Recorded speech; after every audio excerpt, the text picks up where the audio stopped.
Welcome to John Sue and Michael Rosmer's video battlethon inspired by Gary Vaynerchuk. So just keeping the momentum going. Napoleon Hill's Laws of Success. We continue with that series, and thank you everyone for watching my video on pho, life, and the universe. I was actually quite surprised that I actually got 500 views, which is kind of crazy. I remember I did it in the past. I did a video about how cheating is not everyone's bowl of pho, and that was probably my second highest watched video. And yeah, it's kind of funny. I guess you got to be a little bit different. I guess like the the funnies or the tabloid kind of stuff, I guess, gets the most views. So in today's book, The Laws of Success, we're going to talk. It talks about the power of having the power of concentration. You got to focus your mind and stay determined and stay on your goal. And that's what they say is the key to success. You got to stay on your goal and keep focused. And one thing I realized, about concentration or staying focused is if you're doing something that you're truly interested in, you actually don't have to force yourself to be focused. You actually just naturally are inclined to be focused. For example, somebody asked me, like my one of my highest values is my real estate business. If I could close 20 deals a day, would I? I definitely would. I would close as many as I could, because when I'm doing my real estate and stuff, it feels effortless. I can keep going and keep going and keep going. It's just one of those things. It's kind of like singing or dancing. People, if they could do it and they paid them all the money, they could just do it, tirelessly and timelessly. But when you're doing stuff that you don't want to do, like maybe going to school or doing your homework, or doing paperwork or administration for the commission to the office, it's a little bit more taxing because, you don't enjoy those things and you're just kind of forcing yourself because you have to do it. So the book talks about two things: concentration, involving the power of habit, and also the power of autosuggestion, which they are correct where they say, if you do something enough, it becomes a habit and then it becomes less effortful. But I wouldn't say it becomes effortless. Like, when you love to do something, it's pretty much almost effortless. Not totally effortless, but pretty much effortless. And yeah, kind of where I'm going to say is, you've heard the saying about 21 days, you develop a habit. I don't quite believe in that. It's one of those things, if you truly like it and truly high on your values, you'll do it like instantly. You don't need those 21 days. But if you're doing something and it feels forced and you have to actually put a lot of conscious effort into doing it, like forcing yourself to do it, it's like probably a key indicator that you're doing something you actually don't want to do, and you're doing it because you kind of have to, or because somebody says you have to do it, or because life, you have to do it. Auto suggestion. So it's kind of like, what they're saying is, you say something to yourself, it becomes the truth. Kind of like an urban myth, right?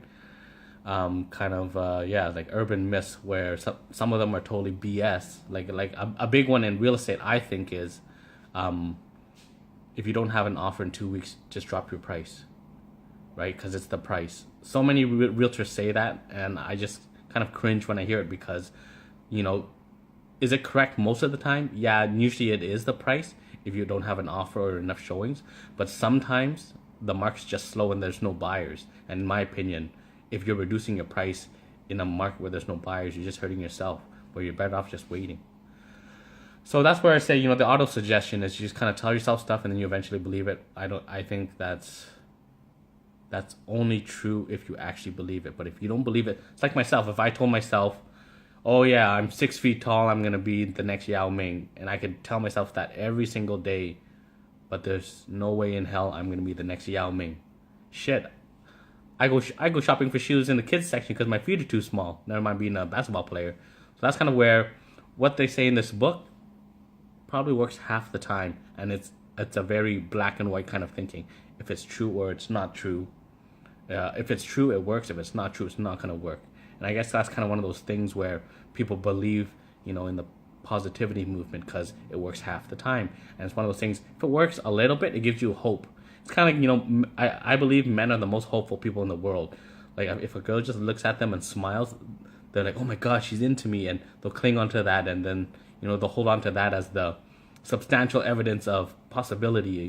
But what I realize about women is when women are interested in you, there's no way they miscommunicate that. You definitely know most of the time, not 100%, but pretty much on the average. If a woman's interested in you, you don't even need to ask if she's interested in you, because you're very clear on it, and she's pretty clear. There's just something I know about that. Yeah. So it talks about training the memory, about retention, recall, and recognition. It's kind of like when you got to train your mind to do something, you teach it to do it in a certain way, and you teach yourself to only understand it in a very certain way. So I don't quite agree with where you got to train yourself to, the retention of information, the recall or recognition of information. I think that only works to a point where, say, for example, like in the Japanese culture, they're very great at mastering processes and doing things, like top level.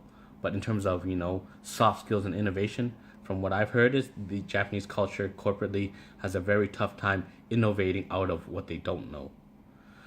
So that's why I say, what they say about this book in terms of concentration, training your mind, and everything else.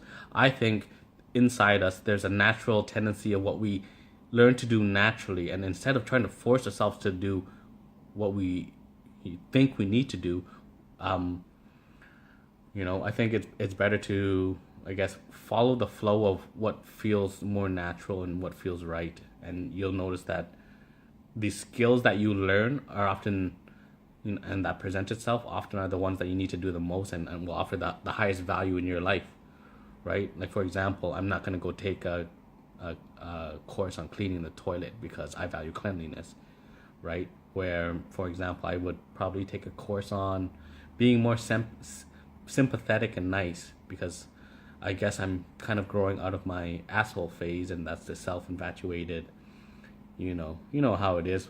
You kind of cycle of being selfless and then selfish, and then different gradations of each. So that's my 2 cents on concentration.